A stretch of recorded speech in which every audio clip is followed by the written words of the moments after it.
শুধু রান্না আর খাওয়া, খাওয়া আর রান্না। সকালটা হইতে দেরি, রাতটা দেরি না। হ্যাঁ, খাওয়ার পরে রান্না, রান্নার পর খাওয়া। রাতের ঘুম শেষ হওয়ার পর হয় সকাল। হ্যাঁ, উঠতে আগে চিন্তা করার লাগে রাবেরে কি দিয়ে রান্না খাওয়াবো। তারপরে আবার দুপুর, আবার রান্না। আহা, রান্নাটা কি মজা! বিয়ার আগে বুঝতে পারছি না রান্নাটা কি মজা। হ্যাঁ, যারা বোনেরা অবিবাহিত তারাই আর বুঝবে না রান্নার বাড়িটা কি।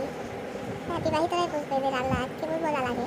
হ্যাঁ, কাম কইরা ফুল পাই তারা, হ্যাঁ, কাম বাইসের ফুল পাই তারা। বিয়ার আগে যখন পেঁয়াজ কাটতাম, সব থেকে বড় পেঁয়াজ কাটতে হবে, তাড়াতাড়ি কাটা শেষ হয়। আর বিয়ার পরে মাথায় বুদ্ধি আসে যে আগে কাটতে আর কি করবো, বড় পেঁয়াজ আগে ছোটো পেঁয়াজ ফুরাই, তারপর বড় পেঁয়াজ ফুরাবো রে। মানে ব্রেন সেই লেভেলের বুদ্ধি হয়। বিয়ের পরে ব্রেন অটোমেটিক বুদ্ধি আপনা আপনি আইসা পড়ে, কোনো হালত লোক লাগে না। তাও দিন শেষে শোনা লাগবো যে সংসারে কোনো কাজ আছে, কাজ নাই, এরা দাবি সংসার জীবন। সংসার জীবনে যে তার আর দিচ্ছে সে বুঝতো না সংসার জীবনের স্বাদ কি। রাতের বেলা চিন্তা লাগে যে সকালবেলা কি রাখবো, সকালে উঠটা কাপ টাম সাইরা আবার দুপুর হয়। দুপুরবেলা একটু রিল্যাক্সে ঘুমতে ওঠার পর আবার মাথা মাথা ঘুরে রাইতে কি রান্না করবো।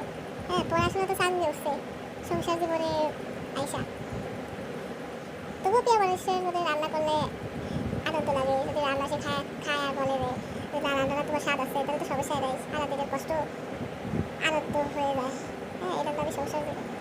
যাই হোক, এর বলবো শুধু বিবাহিতরাই বুঝবো, অবিবাহিতরা বুঝতো না। আহা, সংসার জীবন খুবই মজার। যারা আইসো না তারা বুঝতো না। বর্তমানে বেডে আর কোনো পড়া ঢুকে না। খালি মনে হয় যে সকালে রুটিনে কি রান্না করবো, দুপুরে বিকালে রাতে কি নাস্তা তৈরি করবো, কি খাবো। ও সেই লেভেলের ব্রেন খুলে গেছে আমার। হ্যাঁ, মাথার মধ্যে বর্তমানে কোনো পড়া ঢুকে না। নিজে কনফিউজ, সায়েন্স নিয়ে পড়ছিলাম, কীভাবে এত বড় বড় অঙ্ক করছিলাম। হ্যাঁ, এখন ভাবলে একটু রিল্যাক্স লাগে। সংসার জীবন খুব মজা, বহুত মজা। মিষ্টি কুমড়া হওয়ার 2-4 মিনিট আগে 2 চামচ চিনি দিয়ে আবার যে ভুলে আবার গল্প শুনতে লাগে, কেউ লবণ দিয়ে লাগে না, দিলে টক ঝাল মিষ্টি স্বাদ পাওয়া যায়।